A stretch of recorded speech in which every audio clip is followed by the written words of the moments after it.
नमस्कार दोस्तों, राजस्थान इतिहास की आज की क्लास में आप सभी का स्वागत है। तो दोस्तों, अपने राजस्थान का इतिहास जो है उसकी चर्चा कर ही रहे थे लंबे समय से। तो अपने जो है राजस्थान के प्राचीन इतिहास का एक जो टॉपिक है जिसका नाम आपने सभ्यता बताया है, वो सभ्यता का टॉपिक जो अपने कंप्लीट हो चुका है। तो आज अपने एक नया टॉपिक प्रारंभ करने जा रहे हैं राजस्थान के इतिहास में। तो उसके बारे में अपने बेसिक सी जो है चर्चा करने वाले हैं, लेकिन मैं यहाँ लिख देता हूँ उसका नाम क्या है। राजस्थान का राजनीतिक इतिहास। राजस्थान का राजनीतिक इतिहास। तो ये अपने लिए एक नया टॉपिक बन जाता है, राजस्थान का राजनीतिक इतिहास। ठीक है, तो ये अपने इसके बारे में चर्चा करने वाले हैं। राजस्थान के राजनीतिक इतिहास में राजनीतिक इतिहास का मतलब ये होता है कि अपने राजस्थान में कौन कौन से राजवंश आए थे और उन राजवंशों ने किस किस क्षेत्र में क्या किया था, शासन किया था। तो कौन कौन से राजवंश आए हैं और उन राजवंशों ने किस किस क्षेत्र में शासन किया है, उसके बारे में अपने जो है राजनीतिक इतिहास में चर्चा करने वाले हैं। जिसमें अपने सबसे पहले पढ़ेंगे कि हम पढ़ेंगे कौन से वंश के बारे में, गुर्जर प्रतिहार वंश के बारे में। कौन से वंश के बारे में पढ़ेंगे? गुर्जर प्रतिहार वंश के बारे में पढ़ने वाले। उसके बाद में अपने गुर्जर प्रतिहार के बाद में अपने पढ़ेंगे चौहान वंश के बारे में। कौन से वंश के बारे में? चौहान वंश के बारे में। चौहान के बाद में अपने पढ़ेंगे जो है मेवाड़ जो है, मेवाड़ का इतिहास पढ़ेंगे, मेवाड़ का इतिहास। और मेवाड़ में जो है जिस राजवंश ने शासन किया उसका नाम है गुइल या सिसोदिया, उसके बारे में पढ़ने वाले हैं। चौथे नंबर पर अपने पढ़ने वाले हैं मारवाड़ के बारे में। मारवाड़ में किस वंश ने शासन किया? मारवाड़ प्लस बीकानेर के राठौड़ जो बोले जाते हैं, बीकानेर के राठौड़। इसके बाद में अपने पढ़ने वाले हैं किसके बारे में? आमेर के बारे में, आमेर का इतिहास। आमेर के इतिहास के बारे में पढ़ने वाले। और आमेर में जो है जिस राजवंश ने शासन किया उसका नाम कछवा वंश आता है। इसके बाद में जो छोटे छोटे राजवंश आते हैं वो भी थोड़े थोड़े देख लेंगे। जैसे भाटी वंश आता है। भाटी वंश के अलावा जो है अपने यहाँ पर आता है जाट राजवंश, जाट धौलपुर के थे, जाट राजवंश आता है इनके बारे में। इसके अलावा करौली के यादव हैं, करौली के यादव वंश है। और थोड़े बहुत अगर हम बात करें तो पिंडारी वंश आ जाएगा। पिंडारी के अलावा जो है अलवर का नरुका आ जाएगा, अलवर का नरुका वंश है। अगर इसके अलावा भी थोड़ा सा देखना है तो आबू के परमार वंश है, आबू का परमार वंश है। तो ये अपने राजस्थान के इतिहास में जो है अपने टॉपिक लगते हैं। राजवंशों में कौन कौन से आपके सामने हैं? गुर्जर प्रतिहार, चौहान, मेवाड़ का इतिहास। मेवाड़ में जो शासन करने वाले थे उनमें नाम आता है गुहिल या सिसोदिया का। किनका आता है? गुहिल या सिसोदिया। मेवाड़ में किसका नाम आता है? गुइल या सिसोदिया का नाम आता है। ठीक है, मारवाड़ बीकानेर में इसमें कौन सा वंश आ जाता है? आपके राठौड़ वंश आ जाता है। कौन सा वंश है? राठौड़। और आमेर में कौन सा है? आमेर में कछवा वंश आ जाता है। कौन सा वंश है? कछवा। भाटी वंश आपको पता ही है, जाट वंश है, करौली के यादव है, पिंडारी अलवर का नरुका वंश है, टोंक के पिंडारी है, ठीक है ना, आबू में परमार वंश है। तो ये इन सबका शासन अपने राजस्थान में। सबसे पहले तो ये देखेंगे कि इन्होंने कहाँ शासन किया है, कौन से क्षेत्र में शासन किया है, उसके बारे में अपने चर्चा करेंगे। इसके बाद में हम आगे की चर्चा करने वाले हैं। तो अपने राजस्थान का राजनीतिक इतिहास अपना टॉपिक रहेगा, जिसके अंदर राजवंश आएंगे भी। कौन कौन से राजवंश है? गुर्जर प्रतिहार, चौहान, मेवाड़, मारवाड़, आमेर, भाटी, जाट, करौली, पिंडारी और आबू के परमार वंश है। ठीक है, इसके बारे में अपने चर्चा करने वाले हैं। ठीक है दोस्तों, तो आगे चलते हैं अपने। अब इनको अपने राजस्थान के नक्शे के अंदर जो है भर के देखते हैं भी कौन सा कहाँ आएगा। राजस्थान का जो मैप है उसके अंदर अपने देखते हैं कि कौन सा राजवंश कहाँ आएगा। आपको सबसे पहले राजस्थान के मैप में इनको देखने से पूरा आपको जो है राजस्थान का जो मैप है वो याद होना चाहिए। ठीक है, जिसमें राजस्थान के मैप में आपको जिले याद होना चाहिए। चलो दोस्तों, उसको देखते हैं अपने। तो दोस्तों, आपके सामने आपके स्क्रीन पर राजस्थान का जो मैप है आपको मोबाइल स्क्रीन पर दिखाई दे रहा होगा। आप इसमें देखेंगे अपने भी कौन से क्षेत्र में किस राजवंश ने शासन किया था, उसके बारे में अपने चर्चा करेंगे। तो दोस्तों देखते हैं अपने इसके अंदर। आपको जिले तो याद होने चाहिए। जैसे जिले में आपको बताता हूं, जैसे इसमें जो है श्रीगंगानगर, बीकानेर, जैसलमेर, बाड़मेर, जालोर, सिरोही, उदयपुर, डूंगरपुर, बांसवाड़ा, प्रतापगढ़, चित्तौड़गढ़, भीलवाड़ा, कोटा, झालावाड़, बारां, सवाईमाधोपुर, करौली, धौलपुर, भरतपुर, अलवर, जयपुर, सीकर, झुंझुनू, चूरू और हनुमानगढ़ है। ठीक है, इसके बारे में अपने देख लेते हैं। ये राजस्थान में उस समय जो है 19 रियासतें थी। प्राचीन समय की बात करें तो राजस्थान में जो रियासतों की संख्या है, राजस्थान में रियासतें जो है उन रियासतों की संख्या कितनी आती है? तो रियासतों की संख्या कितनी आती है? 19। इन महत्वपूर्ण 19 रियासतों पर किस राजवंश ने शासन किया उसकी चर्चा करेंगे अपनी। तो सबसे पहले मैं यहां से ले लेता हूं। तो ये जो क्षेत्र है, ये क्षेत्र है किसका, क्या नाम है, जयपुर। कौन सा क्षेत्र आ जाएगा, जयपुर आ जाएगा। जयपुर के अंदर जो है जिस राजवंश ने शासन किया उसका नाम क्या है, कछवा राजवंश है। जयपुर में कौन से राजवंश ने शासन किया था, ये कौन सा है, जयपुर है। और जयपुर में किस राजवंश ने शासन किया था, तो जयपुर में आपके किस राजवंश ने शासन किया है, कछवा राजवंश ने शासन किया। तो आपको याद रखना है यह पूरा का पूरा एरिया क्या कहलाता है, जयपुर कहलाता है। और जयपुर में किस वंश का शासन था, तो जयपुर में कछवा वंश का शासन था। आपको इस बात का विशेषतः ध्यान देना है, ठीक है ना, ध्यान रखना है। इसके बाद में जयपुर के बाद में जो है अपने थोड़ा सा देखेंगे कि जयपुर के कछवा वंश में ही एक नरु नाम का व्यक्ति था जो कि अलवर चला गया और इसने क्या बसा दिया था, नरु नाम के व्यक्ति ने अलवर चला गया और नरु का वंश की स्थापना कर दी है। ठीक है, तो ये कौन सा है, अलवर है। और ये अलवर जो है ये जयपुर का ही एक भाग, एक तरह से जयपुर के शासकों का एक भाग माना जाता है। और यहाँ पर कौन से वंश की स्थापना कर दी है इसने, तो यहाँ पर नाम आ जाएगा नरुका वंश। कौन सा वंश आ जाएगा, नरुका वंश की स्थापना कर दी है। कहाँ पर, जो है अलवर के अंदर। अलवर में नरुका वंश हो गया, जयपुर में कौन सा हो गया, जयपुर में जो है कछवा वंश हो गया। इसके अलावा अगर हम बात करें तो आपके सामने ये जो है ये 2 रियासतें हैं, कौन कौन सी, एक तो ये भरतपुर दिखाई दे रही है आपको, कौन सी दिखाई दे रही है, भरतपुर। और भरतपुर के अलावा एक रियासत और है जिसका नाम है धौलपुर। कौन कौन सी रियासत है, धौलपुर है। एक जो है भरतपुर है और दूसरी कौन सी है, धौलपुर है। ये 2 रियासतें हैं, ये 2 रियासतें जो है वो कौन सी रियासतें हैं, दोनों जाट रियासतें हैं। कौन सी रियासतें हैं, जाट रियासतें हैं। तो राजस्थान में 2 जाट रियासतें थी, कौन कौन सी, राजस्थान में 2 जाट रियासतें थी जिसमें नाम आता है भरतपुर और धौलपुर का। ये कौन सा हो गया, भरतपुर है, और ये कौन सा हो गया, धौलपुर है आपके। तो इनको आपको ध्यान में रखना है विशेषतः। तो जयपुर में कौन सा राजवंश है, कछवा राजवंश है। अलवर में नरुका वंश हो जाएगा और भरतपुर धौलपुर में जाट रियासतें हैं, जो जाट राजवंश हो जाएगा। इसके अलावा हम बात करें तो ये जो क्षेत्र है ये आपका, ये कौन सा रहता है, करौली का रहता है। कौन सा भाग रहता है, करौली का। और जो करौली है, करौली के अंदर आपको पता है कि कौन से वंश का शासन था, यदुवंशियों का, मतलब यादवों का शासन था, यादव वंश था। यहाँ पर करौली के यादव कहलाते थे और ये अपने नाम के पीछे जो है किसकी उपाधि लगाते थे, पाल की उपाधि लगाया करते थे। इस चीज का आपको ध्यान रखना है, ठीक है। करौली का यादव वंश है जो अपने नाम के पीछे किस जो है कौन सी उपाधि, पाल की उपाधि लगाए जाते हैं। लेकिन आपको ये भी थोड़ा सा ध्यान रखना है कि जो आपको ये राजवंश, ये क्षेत्र दिखाई दे रहा है जिसका नाम है भटनेर। कौन सा क्षेत्र है ये, भटनेर क्षेत्र है। कौन सा है, भटनेर। ये जो भटनेर है, ये भटनेर, यहां पर आपको विशेषतः याद रखना है कि ये जो भटनेर है, इस भटनेर में भी जो भगवान श्री कृष्ण है, उस भगवान श्री कृष्ण के 90वें वंशज जिनका नाम आता है भूपतेश्वर या भूपत भाटी, ये अपने आप को भगवान श्री कृष्ण का 90वां वंशज मानते थे। इसीलिए ये जो है ये भाटी यादव कहलाए, ठीक है ना। कौन से हैं ये भी भाटी यादव है और यादव है, भाटी यादव है, ध्यान रखना। कौन से यादव है, ये भी भाटी यादव है, ठीक है। कौन से हैं, भाटी यादव है। दोबारा लिख देता हूं मैं इनका नाम, भाटी यादव, ध्यान रखना इस चीज का। और यही भूपतेश्वर भाटी के वंशज जो है वह कहाँ आ जाते हैं, जैसलमेर में आ जाते हैं। कहाँ पर है, तो जैसलमेर में। तो जैसलमेर में भी एक नया राजवंश जो है वो भाटी राजवंश है और ये भाटी जो है वो किससे संबंधित हो जाएंगे, तो आपके यादवों से संबंधित हो जाएंगे। तो यहाँ पर भी जो वंश है जो वो क्या कहलाए हैं, भाटी यादव कहलाए हैं, ठीक है। तो ये पूरा का पूरा आपको ये भी ध्यान रखना है कि जैसलमेर में भी भाटी यादव है और ये अपने नाम के पीछे जो है सिंह की उपाधि लगाते थे। किसकी उपाधि लगाते हैं, सिंह की उपाधि लगाते हैं, ठीक है दोस्तों। तो यहाँ पर भी कौन हो जाएगा, भाटी यादव आ जाएंगे। आई बात समझ में, क्या आ जाएगा यहाँ पर, भाटी यादव आ जाएंगे। चलो अपने देखते हैं इसको थोड़ा सा। ये देखो यहाँ पर भी कौन से हैं, भाटी, और भाटी भी किसके वंशज हैं, भगवान श्री कृष्ण के। जैसे ये भूपतेश्वर भाटी अपने आप को भगवान श्री कृष्ण का 90वां वंशज मानता था, तो भूपत भाटी। और यहीं से ये जो है लोग कहाँ आ गए थे, जैसलमेर आ गए थे। तो ये जैसलमेर आने के बाद में भी ये क्या कहलाए, भाटी, अर्थात ये भी अपने आप को क्या है कि क्या मानते हैं, यादव भाटी मानते हैं। इसके अलावा दोस्तों अगर हम बात करें राजस्थान के अंदर, तो राजस्थान में एक रियासत है जिसका नाम है टोंक। कौन सी रियासत है, टोंक रियासत है दोस्तों। कौन सी रियासत है, टोंक।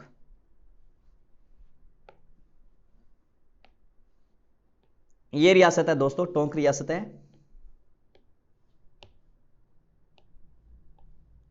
ये दोस्तों ये रियासत आपको दिखाई दे रही होगी, टोंक रियासत है। तो ये जो टोंक रियासत है, यहां पर किसने शासन किया था, तो इसके बारे में अपने चर्चा करेंगे। तो यहां पर जो टोंक रियासत है, इस टोंक में शासन करने वाले जो थे वो थे मुस्लिम रियासत है, ये राजस्थान की मुस्लिम रियासत है। तो यहां इस क्षेत्र में शासन करने वाले थे पिंडारी। कौन थे यहां पर? तो इसके अंदर नाम आता है किसका? पिंडारियों का शासन था। ठीक है, राजस्थान की एकमात्र मुस्लिम रियासत जो है वो मानी जाती है, कौन सी रियासत मानी जाती है? टोंक। तो हमने पढ़ा है अलवर के अंदर जो है नरूका वंश है, जयपुर में कछवा वंश है, कछवा वंश का ही भाग है नरूका वंश, भरतपुर धौलपुर में जाट रियासतें हैं, करौली में यादव वंश है, और टोंक के अंदर कौन से है? पिंडारी है। और ये जो यादव वंश है ये नाम के आगे पाल की उपाधि और ये सिंह की उपाधि लगाते थे। इसमें नाम आ जाता है आपकी कौन सा? भूपत भाटी। ये अपने आप को भगवान श्री कृष्ण का 90वां वंशज मानता था, इसीलिए जो है ये रियासत रह जाएगी कौन सी?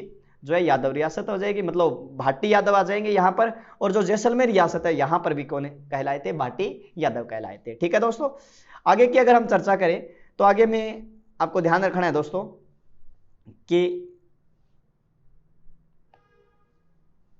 आगे की रियासतों की चर्चा करें तो आपको ध्यान रखना है कि ये जो क्षेत्र है पूरा का पूरा, कौन सा? ये जो क्षेत्र है, ये जो क्षेत्र है पूरा का पूरा, ये क्षेत्र आपको ध्यान रखना है दोस्तों। ये पूरा का पूरा चौहानों का इलाका है। कोटा, बूंदी, बारां, झालावाड़ का जो है पूरा का पूरा चौहानों का इलाका है। कोटा, बूंदी, बारां, झालावाड़, जिसे प्राचीन समय में हाड़ौती के नाम से जाना जाता था। किस नाम से? हाड़ौती के नाम से जाना जाता था। कोटा, बूंदी, बारां, झालावाड़, इसको प्राचीन समय में किस नाम से जाना जाता? हाड़ौती के नाम से जाना जाता। तो ये हाड़ौती का जो क्षेत्र है ये हाड़ौती कहलाता है। और यहाँ पर जो है चौहान थे, चौहानों की एक शाखा थी जिसे क्या नाम दिया गया? हाड़ा चौहान। क्या नाम दिया गया? हाड़ा चौहान। तो ध्यान रखना इस बात का। ठीक है, यहाँ पर कोटा, बूंदी, बारां, झालावाड़ और कौन से चौहान है? यहाँ पर हाड़ा चौहान है। तो मैं यहाँ लिख देता हूँ, इनका नाम क्या है? कौन से चौहान है? ये हाड़ा चौहान है। ठीक है, कोटा, बूंदी, बारां, झालावाड़ पर किन चौहानों का शासन था? तो ध्यान रखना, कोटा, बूंदी, बारां, झालावाड़ पर जो है हाड़ा चौहानों का शासन था। ठीक है दोस्तों, कौन से चौहान थे? यहाँ पर हाड़ा चौहान थे। ओके, हाड़ा चौहान थे। ठीक है, तो ये जो क्षेत्र है ये आपके सामने है। अब इसके बाद में जो है कुछ मुख्य क्षेत्र हैं जहां पर अब अपने बात करेंगे राजस्थान का वह राजवंश जो कहां स्थित है, मतलब वहां पर गोहिल सिसोदियों का शासन रहा है। जैसे मान लो मैं आपको सामने बता ही देता हूं यहां पर कि ये आपके एक क्षेत्र है, ये क्षेत्र है जिसका नाम है उदयपुर। क्या नाम है इसका? उदयपुर नाम है। तो आपको यहां ये लो दोस्तों दिखाई दे रहा होगा उदयपुर। तो ये उदयपुर और एक एरिया है कौन सा? एक तो उदयपुर हो गया, उदयपुर के साथ साथ पूरा का पूरा राजसमंद जो है, उदयपुर के साथ साथ आपके पूरा का पूरा राजसमंद एरिया उदयपुर आ जाएगा। इसके अलावा पूरा का पूरा राजसमंद एरिया आ जाएगा। राजसमंद के अलावा आपके जो है यहाँ पर कुछ भाग जो है ये पूरा का पूरा चित्तौड़गढ़ आ जाएगा। कौन सा आ जाएगा? चित्तौड़गढ़ आ जाएगा। और कुछ भाग जो है आपके प्रतापगढ़ का आ जाएगा। कौन सा आ जाएगा? प्रतापगढ़ का कुछ भाग आ जाएगा, ये भीलवाड़ा का कुछ भाग आ जाएगा और कुछ भाग जो है प्रतापगढ़ का आ जाएगा। तो ये पूरा का पूरा जो ये इतना एरिया है ये प्राचीन समय में जो है, प्राचीन समय में किस नाम से जाना जाता था? तो मेवाड़ के नाम से जाना जाता था। कौन सा? मेवाड़। ठीक है, मेवाड़ हो गया। और ये रियासत जो है कौन सी हो गई? डूंगरपुर हो गई, ये बांसवाड़ा हो गई और ये प्रतापगढ़ हो गई। ठीक है, प्रतापगढ़। और एक यहां पर एक रियासत थी यहां पर जिसका नाम क्या था? शाहपुरा रियासत है। कौन सी रियासत है? शाहपुरा रियासत थी। तो इन क्षेत्रों में पूरे के पूरे गुहिल या सिसोदियों का शासन था। मैं लिख देता हूं यहां पर गुहिल या सिसोदिया। गुहिल या सिसोदिया कहां का? मेवाड़ के अंदर। मेवाड़ जो है मैंने डायरेक्ट किया वो एरिया मेवाड़ का। इसके अलावा डूंगरपुर, बांसवाड़ा, कौन कौन से देख लो कि मेवाड़ आ गया, डूंगरपुर आ गया, बांसवाड़ा आ गया, प्रतापगढ़ और एक रियासत है भीलवाड़ा के अंदर जिसका नाम है शाहपुरा। ये रियासत है मान लो भीलवाड़ा में जिसका नाम क्या है? शाहपुरा। यहां पर गोइल या सिसोदियों का क्या रहा है? शासन रहा है। एक चीज और विशेषता ध्यान रखना कि सिर्फ सिसोदिया जो है ना सिर्फ मेवाड़ में रहे थे। मेवाड़ में सिर्फ सिसोदिया था, बाकी जगह पर डूंगरपुर, बांसवाड़ा, प्रतापगढ़ इनमें क्या है? गुहिलों का नाम आता है। तो आपको ये भी विशेषता ध्यान रखना है। तो थोड़ा सा मैं मेवाड़ जो है थोड़ा हार्ड है इसीलिए मैं मेवाड़ का लिख देता हूं। तो मेवाड़ राजवंश का जो शासन है वो आपको ध्यान रखना है। मेवाड़ जो है, मेवाड़ के अंदर कौन कौन से क्षेत्र आते हैं? तो एक तो क्षेत्र आता है मेवाड़ के अंदर, आपको याद रखना है कि पूरा का पूरा उदयपुर, उदयपुर के साथ साथ राजसमंद, राजसमंद के साथ साथ चित्तौड़गढ़। कौन सा गढ़? चित्तौड़गढ़, कोमा प्रतापगढ़ और भीलवाड़ा के कौन से? प्रतापगढ़ प्लस भीलवाड़ा के कुछ भाग। प्रतापगढ़ प्लस भीलवाड़ा के कुछ भाग जो है किसका निर्माण करते थे, मेवाड़ रियासत का निर्माण करते थे, ठीक है, मेवाड़ का। और यहां पर एक चीज आपको ध्यान रखना है, यहां पर कौन से वंश का शासन है, मेवाड़ पर गुहिल या शिशोदियों का शासन है, गुहिल या शिशोदिया वंश का शासन है, कहां पर, मेवाड़ पर। और इसके अलावा जो गुहिल है वो स्पेशल गुहिल कहां कहां है, तो गुहिल आ जाएंगे मेवाड़ में तो है ही है, मेवाड़ के अलावा डूंगरपुर में है, डूंगरपुर के अलावा बांसवाड़ा में है, बांसवाड़ा के अलावा प्रतापगढ़ में है, प्रतापगढ़ के अलावा शाहपुरा में है, कहां है, शाहपुरा में है। तो मेवाड़, डूंगरपुर, बांसवाड़ा, प्रतापगढ़ और शाहपुरा में यहां पर जो है गुहिल या शिशोदियों का शासन आपके रहा है। तो ये दोस्तों हमने ये देखा है। इसके अलावा जो महत्वपूर्ण रियासत है जिसका नाम है सिरोही, ये है आपके सिरोही, ये रहा एरिया सिरोही। सिरोही जो है पूरा का पूरा जो सिरोही एरिया है, सिरोही के अंदर अगर हम बात करें तो सिरोही में एक नए राजवंश ने शासन किया था जिसका नाम है देवड़ा चौहान। तो सिरोही के अंदर एक शासन किया था, एक रियासत ने शासन किया था, एक राजवंश ने शासन किया था इस रियासत पर जिसका नाम है देवड़ा चौहान। देवड़ा चौहान ने शासन किया था और देवड़ा चौहान ने शासन कहां किया था, सिरोही के अंदर किया था, ठीक है दोस्तों, ध्यान रखना इस बात का। देवड़ा चौहान ने शासन जो है वो कहां किया था, देवड़ा चौहान ने शासन सिरोही के अंदर किया था, ठीक है दोस्तों। इसके अलावा आपके ये जो बहुत विशाल एरिया है जिसमें नाम आता है आपके सामने, देखो मैं बता देता हूं। एक तो है बीकानेर, कौन सा एरिया, ये बीकानेर। बीकानेर के अलावा ये कौन सा है, जोधपुर, बीकानेर, जोधपुर। जोधपुर में उस समय ये नागौर कभी मुस्लिम अधीन रहा है, कभी इनके अधीन रहा है, ठीक है। और एक अजमेर की ये रियासत है जिसका नाम है किशनगढ़, ये रियासत का नाम क्या है, किशनगढ़। तो ये जो इतनी रियासतें हैं कौन कौन सी, जोधपुर, किशनगढ़ और बीकानेर, इन तीन रियासतों पर कौन से वंश ने शासन किया था, राठौड़ वंश ने शासन किया था, ठीक है। बीकानेर, जोधपुर और किशनगढ़ में जो है कौन से वंश ने शासन किया है, तो राठौड़ वंश ने शासन किया। तो आप इसको अच्छी तरह से पढ़ोगे, एक बार फिर देख लीजिए, मैं आपको बता देता हूं। जयपुर के अंदर कछवा वंश है, अलवर में नरुका है, ये दो रियासतें जाट रियासतें हैं, करौली में यादव वंश है, टोंक में पिंडारी है, ये पूरा का पूरा हाड़ा क्षेत्र है, हाड़ौती क्षेत्र है या है प्रदेश है जहां पर हाड़ा चौहानों ने शासन किया है। इसके अलावा जो है यहां पर मेवाड़ है, मेवाड़, डूंगरपुर, बांसवाड़ा, प्रतापगढ़, चित्तौड़गढ़ ये आ जाएगा। इसके अंदर ये शाहपुरा रियासत भी आ जाएगी जहां पर गुहिल या सिसोदियों ने शासन किया है। सिरोही के अंदर देवड़ा चौहानों ने शासन किया है। इसके बाद में जोधपुर, किशनगढ़ और बीकानेर, कौन कौन से एरिया रह गए, जोधपुर, किशनगढ़ और बीकानेर। जोधपुर, किशनगढ़ और बीकानेर में बात करें तो जोधपुर, किशनगढ़ और बीकानेर में जो शासन करने वाली है वो कौन है, तो जोधपुर, किशनगढ़ और बीकानेर में राठौड़ जाति ने शासन किया है। किस जाति ने शासन किया है, राठौड़ जाति ने शासन किया है, ठीक है।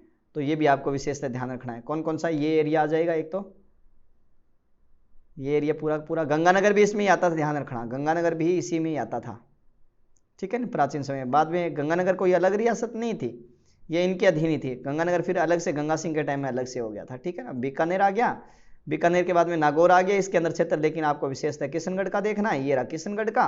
और किशनगढ़ के अलावा ये जो पूरा पूरा एरिया कौन सा है, विशेषता जो रियासतों की बात कर रहा हूँ मैं यहाँ पर, तो ये तो इसमें आ ही जाता था। जैसे पाली है, पाली आधा मेवाड़ में आता था, आधा मारवाड़ में आता था, तो इस तरह से आ ही जाता है, कोई बड़ी बात नहीं है, ठीक है। तो ये पूरा का पूरा एरिया जो है वो पूरा का पूरा एरिया किस में आ जाएगा, आपके पूरा का पूरा ये एरिया, कंप्लीट एरिया मैंने आपको बताया था किस में आ जाएगा, मारवाड़ में आ जाएगा, ठीक है, मारवाड़ आ जाएगा। जोधपुर जो है मारवाड़ी है एक तरह से। और ये जो है इन तीनों क्षेत्रों पर कौन से शासक ने शासन किया है, कौन से राजवंश ने शासन किया है, तो उसका नाम आ जाता है, कौन सा वंश है, और राठौड़ वंश है। तो दोस्तों आप इसको एक बार देख लीजिए, स्क्रीनशॉट लेना चाहे तो स्क्रीनशॉट ले सकते हैं। इसके अलावा आगे अपने फिर एक नए मैप के जरिए जो है इसी की चर्चा करेंगे, तो आपको विशेषता वो भी ध्यान रखना है। तो दोस्तों देखते हैं, आगे चलते हैं अपने, देखो तो दोस्तों देखो आपको एक अपनी मोबाइल स्क्रीन पर एक नया मैप दिखाई दे रहा है। इसके अंदर अपने जो बचे हुए वंश है उनकी चर्चा करेंगे। जैसे मान लो कि आपके यहाँ पर एक भरतपुर के अंदर एक क्षेत्र है जिसका नाम है बयाना। कौन सा क्षेत्र है, बयाना। बयाना भरतपुर के अंदर जो है यहाँ पर एक तो वरिक वंश ने या वारिक वंश ने शासन किया, वारिक या वरिक वंश ने, और एक नाम आता है योध्या वंश ने शासन किया था। कौन से वंश ने, योध्या वंश। ध्यान रखना योध्या प्रदेश, नोट योध्या प्रदेश जो है ये हनुमानगढ़ गंगानगर का एरिया जो है ये क्या कहलाता है, योध्या प्रदेश के नाम से जाना जाता है। लेकिन योध्या वंश जो है, योध्या वंश कहाँ पर है, तो योध्या वंश भरतपुर के अंदर है, बयाना भरतपुर में, ठीक है। इसके अलावा अगर आपको ध्यान रखना है इसके अंदर, तो इसमें जो रह गया वो बता देता हूँ। तो एक यहाँ पड़ता है आबू, क्षेत्र पड़ता है जिसका नाम क्या है, आबू। आबू, आबू जिसकी राजधानी क्या हुआ करती थी, चंद्रावती, यहाँ आबू चंद्रावती ये जो क्षेत्र है यहाँ पर परमार वंश ने शासन किया था। कौन से वंश ने? परमार वंश ने शासन किया था। आबू या चंद्रावती क्षेत्र रह जाता है, इसके अंदर यहाँ पर कौन से वंश ने? परमार वंश ने शासन किया था। इसके अलावा आपको ध्यान रखना है, देखो दोस्तों, कि यहाँ पर जो है ये एरिया ये सांबर का है। ये देखो ये एरिया किसका है? सांबर का है। ये देखो ये सांबर का एरिया है। तो ये जो सांबर है, ये जो सांबर है, ये सांबर का जो एरिया है पूरा का पूरा, यहाँ पर क्या है कि पहले चौहान थे, ठीक है, सांबर के चौहान। फिर एक क्षेत्र आ जाता है जिसका नाम क्या है? अजमेर। और अजमेर के अलावा एक एरिया है रणथंभौर, सवाईमाधोपुर में रणथंभौर।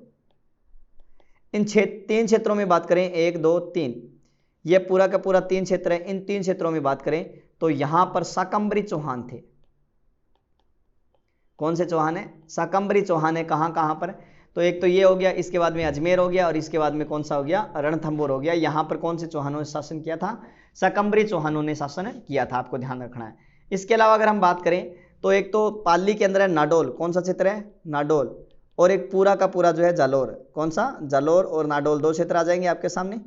जालोर आ जाएगा और नाडोल आ जाएगा, ठीक है। दोबारा देख लीजिए, ये नाडोल है, नाडोल पाली के अंदर है, और दूसरा ये कौन सा आ जाएगा? जालोर आ जाएगा। तो नाडोल और जालोर जो है, यहाँ पर अगर हम बात करें नाडोल और जालोर में, तो यहाँ पर सोनगरा चौहानों ने शासन किया था। सोनगरा चौहान। सिरोही का देख चुके हैं हम।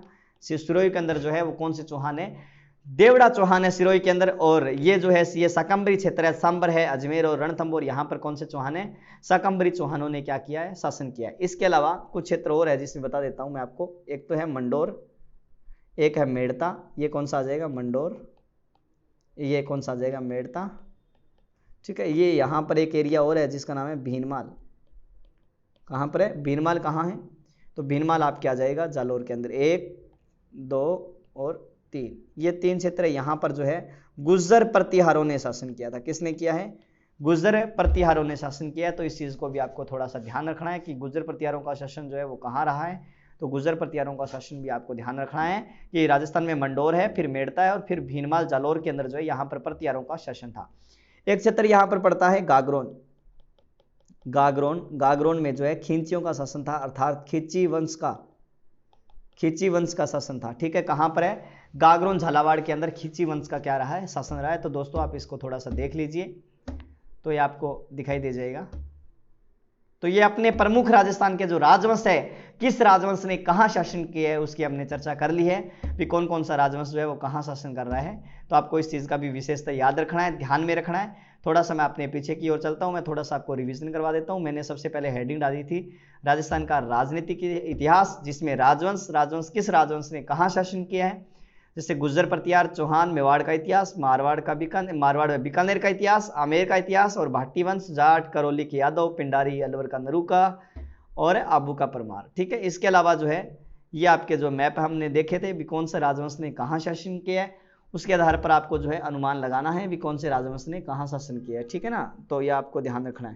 जैसे मैं यहाँ पर इनकी बॉर्डर थोड़ा सा देख लेते हैं अपने, जो अगर कोई दिक्कत आ रही है तो, वैसे तो कोई दिक्कत वाली बात तो है नहीं इसमें, जैसे यहाँ पर कोई दिक्कत वाली बात तो है नहीं, ठीक है। भी कौन कौन सा एरिया जैसे इसमें बीच में आ जाता है, जैसे ये पूरा बीकानेर का आ जाएगा इस तरह से, ये जो है पूरा जोधपुर का आ जाएगा इस तरह से। अगर आपको याद रखना है तो कोई बात नहीं, अच्छी बात है, याद रखना है। तो इसमें जैसे इसमें गड़बड़ी ना हो जाए, जैसे ये बूंदी आ जाएगा, जैसे मान लो कोटा आ जाएगा, जैसे कोटा के बाद में झालावाड़ 12 आ जाएगा, इस तरह से जो है आपको दिक्कत नहीं होनी चाहिए, बस मैं तो ऐसे बता रहा हूँ, ठीक है। बाकी ये आदत है मेरे तो इस तरह से जो है ये राजसमंद का, ये चित्तौड़गढ़ का एरिया आ जाएगा। तो इस तरह से आपको जो है इसमें थोड़ा सा ध्यान रखना है कि ये जो है राजवंश कौन से राजवंश ने कहाँ शासन किया है, तो उसकी चर्चा हम करने वाले हैं, ठीक है।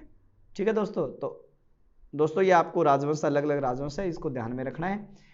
तो आप इसको लिख सकते हैं, इसका स्क्रीनशॉट ले सकते हैं, अलग अलग आप मैप के जरिए भरना, तो मैप के जरिए आपको याद हो जाएगा, ठीक है। ये मेवाड़ मैंने आपको बता दिया कौन से कहाँ है, और जो बचे हुए प्रदेश थे योध्या प्रदेश है, लेकिन योध्या राजवंश जो है वो कहाँ पर है, इस क्षेत्र के अंदर योध्या राजवंश ने क्या किया है, शासन किया है, हम उसकी चर्चा करें, ठीक है।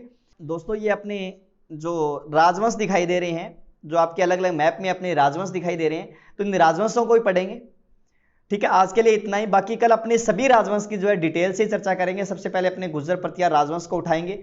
गुर्जर प्रतिहार राजवंश में क्या क्या पढ़ना है, कौन कौन से जैसे सबसे विवाद योग्य राजवंश है उसको पढ़ेंगे, फिर हम चौहान को पढ़ेंगे, फिर मेवाड़ को पढ़ेंगे, आमेर को पढ़ेंगे। इस तरह से राजस्थान के जो भी राजवंश है हम उनकी चर्चा जो है वो शुरू से करने वाले हैं। तब तक के लिए धन्यवाद। तो धन्यवाद दोस्तों, आज के लिए इतना ही, बाकी मिलते हैं अपने अगली क्लास में। तब तक के लिए धन्यवाद। आप इसको पढ़ लेना, मैप में भर लेना, अच्छी तरह से याद भी हो जाएगा।